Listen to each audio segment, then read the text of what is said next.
যে আল্লাহ বিশ্বাস করে আর আখিরাতে বিশ্বাস করে সে যেন প্রতিবেশীর সাথে ভালো আচরণ করে। তাহলে সংখ্যালঘুদের ব্যাপারে ইসলামের অধিকার দেয়া আছে না নাই?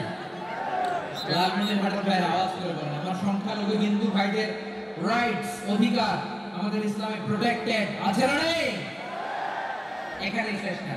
বিষ্ণু ইসলাম আপনার অমুসলিম প্রতিবেশীর সাথে ভালো আচরণ করতে বলেছে।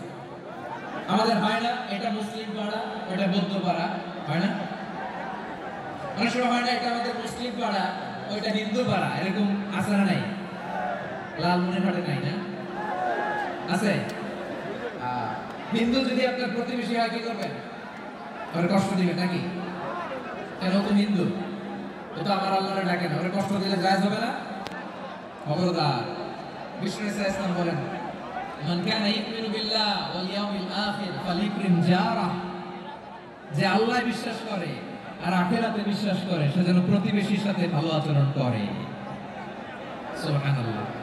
কলিজা জুড়ায় যায় না আমার নবীর কথাগুলো শুনলে? যে আল্লাহ বিশ্বাস করে, যে আখিরাতে বিশ্বাস করে সে যেন প্রতিবেশীর সাথে ভালো আচরণ করে।